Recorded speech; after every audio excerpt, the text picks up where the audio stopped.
ፊልማችን የሚጀምረው ሩሲያ ውስጥ ያለ ሰርጂዮ የተባለ ልጅ ጋር ነው። ከእናትና ከወንድሙ ጋር ሐይቅ ዳር ደስ የሚል ጊዜ እያሳለፉ እናያለን። ሰርጂዮም በእናትና በወንድሙ ፊት ረጅም ዛፍ ላይ በመውጣቱ ኮርቶና ደስ ብሎ ተቀምጦ ነበር። ከዛ ግን ድንገት የጀርመን አውሮፕላን በላያቸው ሲያልፍ እናታቸው በድንጋጤ የዛፍ ጭድ ውስጥ እንዲደበቁ በመጮህ ትነግራቸዋለች። ምክንያቱም ጊዜው የዓለማችን ሁለተኛው ጦርነት ስለነበርና ማንኛውም የጀርመን ወታደር አይቶ እንዳይገሏቸው ነው። ግን የ6 ዓመቱ ሰርጂዮ ጠላቶቹ እንደማይፈራና እንደሚጋፈጥ ጣቸው እያሳየ ነበር። በያዘውም ወንጭፍ አለሙ አውሮፕላኗን ይመታታል። እንግዳ የሆነ ነገር ይፈጠርና አውሮፕላኗ ትፈነዳለች። ከዛ ግን ቤተሰቦቹን ዞሮ ቢመለከት ያጣቸዋል። ሰርጂዮም ሲነቃ ይህ ሁሉ ህልም እንደነበር ይረዳል። ሰርጂዮም በመደንገጥ እናቱን በተኛበት ይጣራል። ድንገትም የቤታቸው በር ይመታል። እሱም እናቱ መስለው በሩን ሲከፍት ጎረቤታቸው ትገባና ደህና እንደሆነ አይታ ፈጣሪን በማመስገን በፍርሃትና በድንጋጤ እናትና ወንድሞቹ እንደሞቱ ቶሎ ማምለጥ እንዳለበትም ትነግረዋለች። ሰርጂዮ ግን ሴትዮዋ ያለችው ነገር ለማመን ከብዶት ነበር። ምክንያቱም የቅርቡ በሆኑ ሰዎች ላይ እንዲህ አይነት ነገር ይፈጠራል ብሎ አልገመተም ነበር።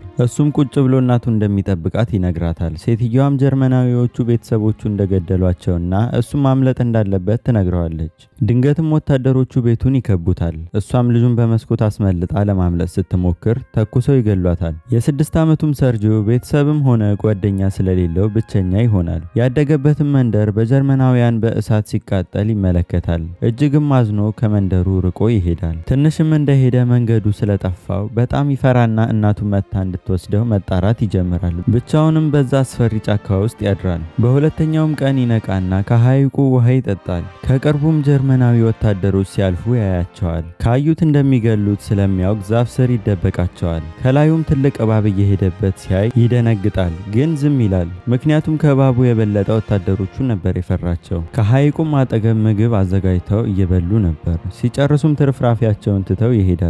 ሰርጂዮም ርቦት ስለነበር ሲሄዱ ጠብቆ ከእነሱ የተረፈውን በላ።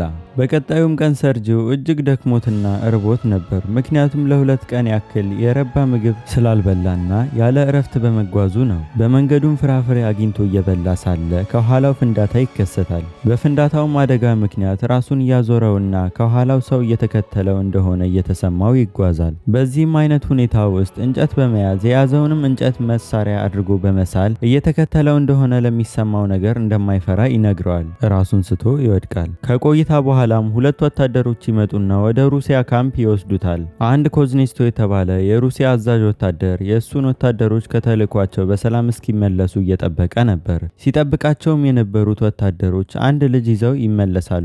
ያም ልጅ ሰርጂዮ ነበር። ሰርጂዮም በደረሰበት ነገር ደክሞና በጣም ተጎድቶ ነበር። ኮዝኔስቶም ከሱ ጎን እንደሆነና እንዳይፈራ እየነገረው ነበር። ሰርጂዮም ራሱን ያስተዋውቀውና ሰላም ይለዋል። የሰላምታውንም ምላሽ ይጠብቃል።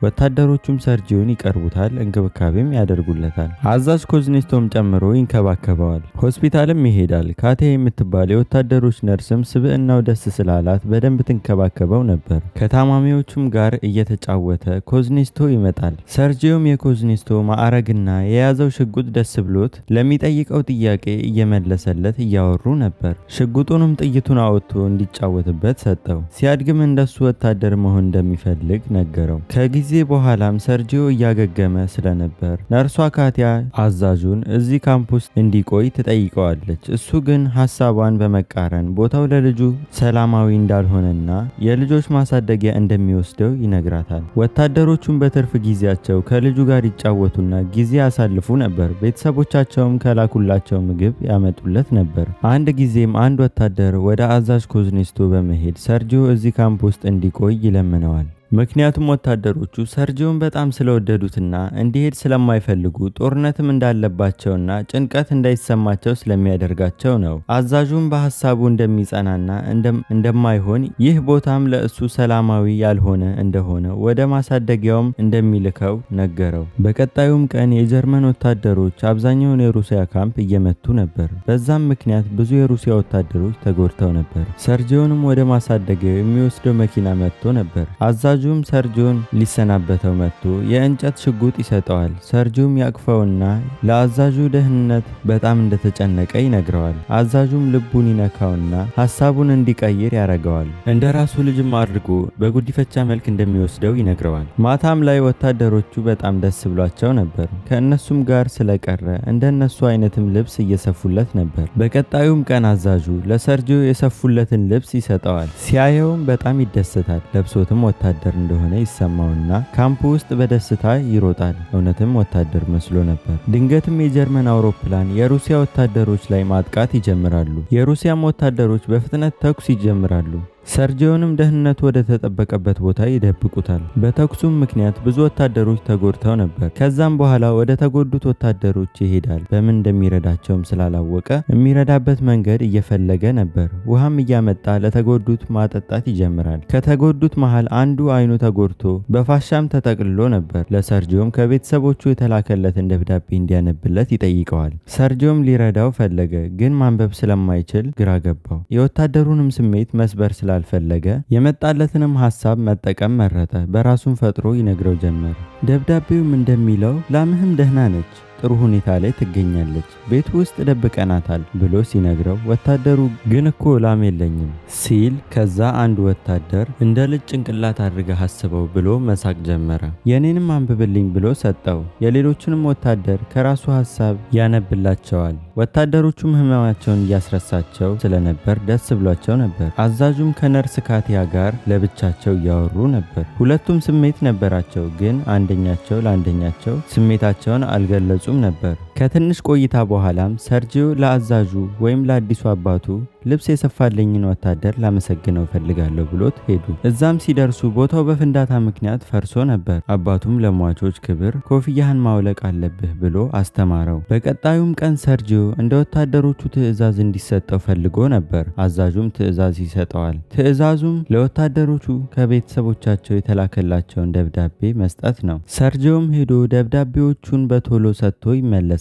ወታደሮቹም በደብዳቤዎቹ በጣም ደስተኛ ነበሩ። ከደስታቸውም ብዛት እየጨፈሩ ነበር። በቀጣዩም ቀን ሰርጂዮ የወታደሮቹን ቴሌስኮፕ በመያዝ ከወታደሮቹ ካምፕ ራቅ ብሎ በመሄድ በቴሌስኮፑ እየተመለከተ ድንገት የጭድ ክምር ውስጥ የሰው እግር ያያል። እግሩም ሲንቀሳቀስ ሲያይ ይደነግጥና በፍጥነት እየሮጠ ወደ ካምፑ ይመለሳል። ያየውንም ለወታደሮቹ ይነግራቸዋል። ወታደሮቹም ጨዋታ ላይ ስለመሰላቸው ችላ ይሉታል። ግን ስለሚወዱትና ስለሚያምኑት ለማረጋገጥ አብረውት ይሄዳሉ። እዛም ሲደርሱ ወደ ጭድ ክምሩ ተጠግተው ሲመለከቱ እንቅስቃሴ ያያሉ። ከዛም ሁለት የጀርመን ወታደሮች ወጥተው ሊተኩሱባቸው ሲሉ በመከላከል አስረው ወደ ካምፑ ይወስዷቸዋል። ሰርጂዮንም እያሞገሱትና ብልጠቱን እያደነቁት ነበር። በእሱ ምክንያትም የወታደሮች ሕይወት ሊተርፍ ስለቻለ።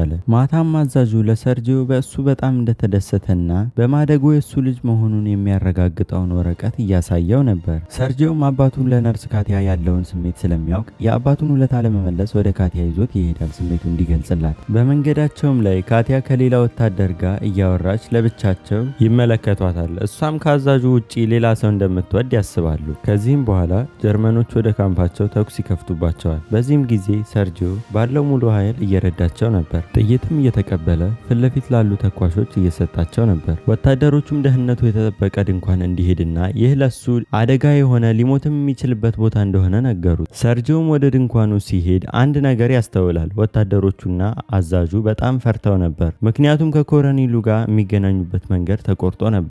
እንዴት እንደሚያገኙትም ግራ ገብቷቸው ነበር። አንድ ወታደርም የተቆረጠውን ገመድ በተኩስ መሃል ለማስተካከል ይሄዳል። ሰርጂዮም ከኋላው ተከትሎት ሲሄድ ተተኩሶበት ሊሞት ጣር ላይ ያገኘዋል። እንዴት ገመዱም እንደሚስተካከል ጠይቆት መንገዱን ይነግረውና ሰርጂዮ በራሱ ያስተካክለዋል። የኮሎኔሉና የካምፑ መስመርም እንደገና መስራት ይጀምራል። እነሱም ተጨማሪ ኃይል ያዛሉ። ሰርጂዮም ባደረገው ነገርና ድፍረት ምክንያት ሲዋጉ የነበሩትን የወታደሮች ሕይወት ማዳን ችሏል። ከዛም በኋላ ነርስ ካቲያና አዛዡ ከሐይቅ ዳር ብቻቸውን እያወሩ አዛዡ በስተመጨረሻም ፍቅሩን ይገልጽላታል። የሰርጂዮም እናት እንድትሆን ይጠይቃታል። እሷም በጣም ደስ ይላትና ልትመልስለት ስትል አንድ ወታደር ይመጣና ያቋርጣቸዋል። የተላከለትንም ደብዳቤ ይሰጠዋል። ደብዳቤውም ላይ ተጽፎ የነበረው ካሉበት ካምፕ ወደ ሌላ ካምፕ ቦታ መቀየር እንዳለባቸው የሚገልጽ ነው። በቀጣዩም ቀን ወደ አዲሱ ቦታቸው እየተጓዙ ሰርጂዮም አብሯቸው ነበር። ድንገትም በተጠመዱ ፈንጆች ላይ ያልፋሉ። የሰርጂዮም ጓደኞች የነበሩት ይሞታሉ። አዛዥ ኮዝኒስቶም ይጎዳል። አዛዡም ሰርጂዮን እንደ ልጁ ፈርቶለት ስለነበር ያቅፈዋል። ሰርጂዮም በአባቱ እቅፍ ሆኖ ያለቅሳል። ከዛም የተጎዱትን ይዘው ወደ አዲሱ ካምፓቸው መንገዳቸውን ይቀጥላሉ። ወደ ካምፓቸውም ይደርሱና የካምፑን ዋና ኮረኔል ያገኙታል። ሰርጂዮም ይገባና የወታደር ሰላምታ ያቀርብለታል። ኮረኔሉም በልጁ ድፍረት ይገረምና አዛዡን እንኳን ደስ ያለ ብልጥ ልጅ ስላለህ ይለዋል። በቀጣዩም ቀን የአዛዡ ወታደሮች ላደረጉት ነገር የክብርና የጀግንነት ሜዳሊያ ይሸለማሉ፣ ሰርጂዮም ጭምር። ሰርጂዮም ሜዳሊያውን ተቀብሎ የወታደር ሰላምታ ይሰጥና ሀገሩን በሙሉ ታማኝነት እንደሚጠብቅ ቃል ይገባል። በዛም ሌሊት ካምፓቸው ተኩስ ተከፍቶበት ነበር።